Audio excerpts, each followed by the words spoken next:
Welcome to the deep dive. So if you've ever run an online business, or maybe even just tried to, scale up a simple ad campaign, you know the technology moves incredibly fast. But sometimes the financial side, the actual payment infrastructure, well, it struggles to keep pace. Today we're talking about virtual payment cards, VCCs, but specifically a very specialized application, the super demanding, really high volume world of digital marketing and media buying. That's absolutely right. Most people think of VCCs as maybe a consumer thing for one-off buy or locking down a subscription securely. But today's dive, it takes us into a platform really built for the pros, PST.NET Cards and PSTNET Finance Corp. Our mission really is to understand why this specific group, these high-volume spenders, need such a customized financial toolkit, and what really separates this service from anything your standard bank might offer. Yeah, and the core service, from what we looked at, it's these VCCs issued in US dollars and euros, but optimized not just for convenience, but for operational necessity, specifically managing huge international online spending. It sounds less like just having a bank account and more like, I don't know, a critical piece of software for your operations. Precisely. We're really talking about finance as a functional lever for operations here. The high-level truth is that, well, traditional banking is just inherently a bit slow, cautious, right? Digital marketing, on the other hand, it's fast, it's volatile. This platform seems built to bridge that gap. Okay, let's try and unpack this a bit then. If traditional banks already issue corporate credit cards, why isn't that enough? Who exactly is the audience that needs this kind of specialized system? Well, the primary audience is really hyper-specific. It's professional online advertising teams, media buyers, affiliate marketers. These are folks who aren't spending just hundreds a month. They're often spending hundreds of thousands, maybe millions, across loads of platforms all at once. And while, yeah, secure online shoppers could technically use these cards, the whole engineering focus, the design, it's all about enabling that high-volume ad spend. And this optimization, it's not just generic, is it? We're not talking about just any online spending card. No, not at all. The source material makes it really clear. These cards are specifically designed for compatibility and performance on the major traffic sources. Think Facebook ads, Google ads, TikTok ads.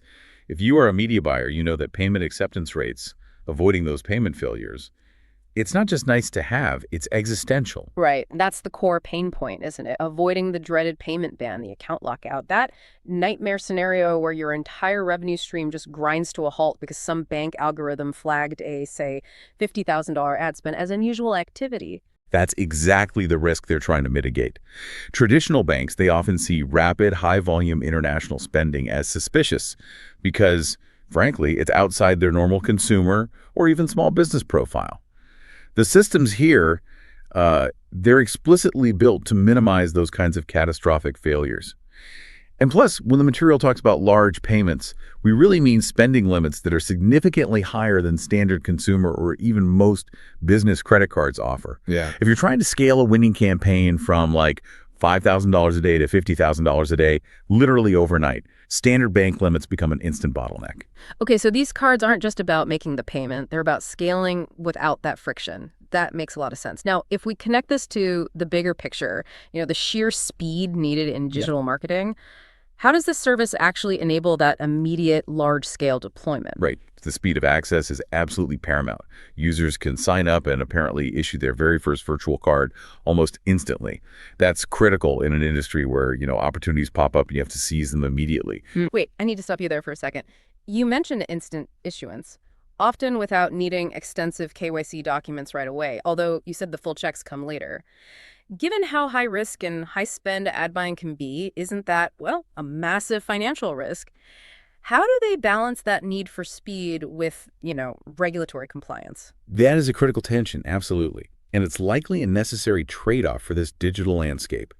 PST.NET seems to understand that media buyers live and die by speed. So they accelerate the onboarding bit, getting a functional card for that initial spend quickly. But, and this is important, they're not skipping compliance altogether, not at all. The robust eKYC, the electronic Know Your Customer, and AML, anti-money laundering checks, they are fully mandated, fully enforced, especially before those truly massive spending limits get unlocked. They essentially separate the initial velocity needed for market entry from the long-term compliance required for global scale. Ah, okay. That structural separation's speed first, then robust compliance enforced soon after that. Sounds like a pretty sophisticated approach. Now, here's something I found really interesting. My bank gives me, one card type? maybe two if I have a business account. The material we looked at suggests this service offers a huge variety, over 20, maybe even up to 40 different types of virtual cards. Why on earth does a single digital marketer need 40 different card types? That seems excessive. Yeah, this is probably the most surprising fact for anyone outside this specific niche, those different types. They're distinguished by different bank identification numbers, or BINs. See, in the world of online advertising, platform acceptance isn't uniform. It's weirdly specific sometimes. A particular BIN might sail through Google's system but get constantly rejected by Facebook, or the other way around. Or perhaps even more critically, using a fresh, maybe less common BIN can sometimes help a brand new ad account bypass that initial intense scrutiny from platform algorithms. The ones designed to weed out potentially suspicious, high-velocity spending from new users. So basically, they're offering a kind of technical toolbox, letting the marketer try different keys until they find the one that unlocks the payment gateway for that specific platform or campaign. It almost sounds like operational camouflage, giving them tactical flexibility on different platforms. It's really about optimizing those acceptance rates. Yeah. The core insight here is that platform acceptance isn't just about whether you have the funds. It's often a technical game, almost a shell game sometimes. PST.NET is essentially providing the tools needed to adapt to those platform quirks and eccentricities. And to really enable that massive, almost instantaneous scale, they offer unlimited issuance of these cards. So if you need 50 different cards for 50 different campaigns or ad accounts, you can apparently have them. You're not constrained by those traditional bank limits on how many plastic or virtual cards can be tied to one business entity. Right. And crucially, the sources also note this often comes with no strict limits on the total spend or deposits either. That makes it genuinely scalable for these massive campaigns that might need to ramp up or down wildly in budget from one week to the next. Exactly. You basically remove that artificial financial ceiling that traditional banking often imposes, the very thing that hinders aggressive growth when you find something that works. Okay, let's move on to management and control. Because, unlimited cards and potentially unlimited spend sounds like a recipe for budgetary chaos if you don't have the right oversight tools, especially with large teams involved. Oh, absolutely. Yeah. Control is non-negotiable at this scale. The platform provides pretty comprehensive and granular tools for managing teams. A campaign lead or manager can distribute funds. They can set specific roles and permissions for who gets access to what. And maybe most importantly, they can set individual spending limits for every single team member or even every specific campaign card. This helps prevent that budget drift, and unauthorized spending. And all that expense control is managed through a central dashboard, right? Where users can easily track things and download detailed reports. But let's get specific on one feature we flagged that seemed particularly interesting. How do they help users proactively monitor spending success, like before a major failure happens? Yeah, this is a standout feature, I think. It moves them beyond just simple transaction reporting into something more like proactive financial defense. They apparently have systems in place specifically to monitor decline rates and success rates in real time. Now think about the implication there. If you're spending, say, $100,000 a day, and the system detects that your decline rate on, let's say, Facebook, has suddenly jumped from 0.5% to 2% just in the last hour, that means you're potentially losing $1,500 every single hour that issue persists, not to mention your campaign is likely stalling out. Wow, okay. So instead of the media buyer maybe logging in the next morning and having that horrible realization that their best campaign stopped running overnight, this system could give them a heads up almost immediately. Precisely. It allows the user or their team to identify those payment patterns, maybe recognize that a specific card BIN is suddenly hitting resistance on a platform. And then they can proactively switch, maybe try one of those other 40 card types before a temporary snag escalates into a full-blown catastrophic payment ban or account suspension. It's kind of like a closed-loop feedback mechanism designed for continuous operational success. That's a massive headache saver, especially for compliance teams too, I imagine. Definitely.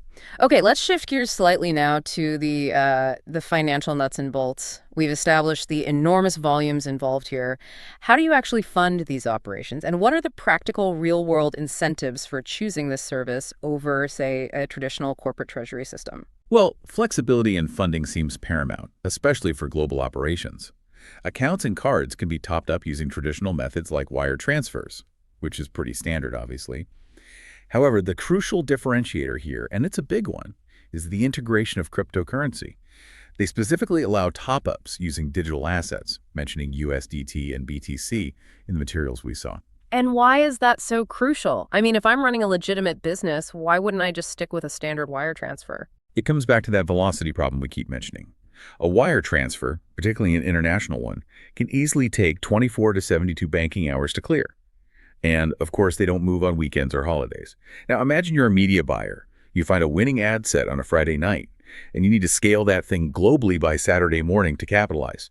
Waiting 3 days for the bank to open and process the funds, that's completely unacceptable. That's potentially 3 days of massive lost revenue. Using methods like USDT, which is a stablecoin pegged to the dollar, allows for near-instant 247 liquidity injection into the card accounts. It effectively bypasses traditional banking hours and those international transfer delays entirely. Got it. That digital native integration, the crypto piece, is certainly a major differentiator. Now, what about rewards? If you're pushing millions through a system monthly, you'd expect some kind of tangible return, right? Absolutely. Yeah. And the incentive structure looks pretty performance-based. The service offers a strong cashback structure. They cite, for example, 3% cashback specifically targeted at ad spending. And they promote this as being particularly effective for spends on Facebook and Google Ads. Okay, let's just put that into perspective for anyone listening. If a high-volume media buyer is running campaigns spending, let's say, $1 million a month, a 3% rebate on that volume is $30,000 back in their pocket every single month. That fundamentally changes the profit margin structure of their entire operation, doesn't it? It really does. It effectively turns the payment mechanism itself into a significant profit center. Right. That's something your standard corporate card offering maybe 1% back on general office supplies just cannot compete with in this specific context. Right. And how about fees? Because whenever there's a headline about high cashback, you always have to look for the hidden fees that might claw those benefits back. That's a fair point. They heavily promote a powerful suite of zero-fee transactions. Things like 0% on deposits, 0% on withdrawals, 0% on declined transactions, which is interesting, and 0% on general transactions. This focus seems to be on reducing those operational friction costs that often penalize high-volume, maybe perceived higher-risk spenders. However, and this is an important clarification, that the material does provide users need to be aware that specific premium card types, those distinct bin-ins we talked about earlier, some of those might have differing issuance fees or perhaps deposit fees associated with them. So while the general operational goal seems to be zero cost, the choice of a highly specialized card might dictate the final cost structure for that specific card. Okay, that makes sense. So you might pay a bit of a premium if you need that maximum tactical flexibility from a unique bin-in, but the core operational fees are minimized. Exactly, that seems to be the model. All right. And finally, let's just touch on security and global reach. Given the speed, the large amounts being moved, the integrity of the platform has to be absolutely non-negotiable. For sure. Security seems maintained at a high bar. The cards fully support 3D secure technology. That extra layer of authentication for online buys, that's crucial for cutting down fraud. And again, despite that speed of initial issuance we discussed, the service strictly enforces full eKYC and AML compliance checks across the board. The platform appears to ensure that the speed necessary for digital commerce is properly married to the robust compliance demanded by global financial regulations. And because digital marketing is inherently global, the material confirms these cards are accepted worldwide, basically wherever Visa and MasterCard networks reach, supporting international transactions pretty seamlessly. Yes, it's presented as a service designed for maximum global utility, while at the same time offering maximum specialized control and transparency back to the user managing the funds. So wrapping this up, what does this all really mean then?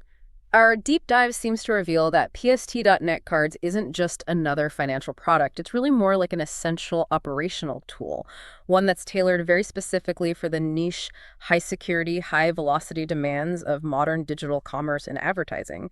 It looks like it solves complex scaling and payment acceptance problems that traditional financial systems are maybe just too slow or perhaps too risk-averse to effectively handle. I think that synthesis hits the mark perfectly. Yeah. And maybe the final provocative thought I'd leave you, the listener, with is this.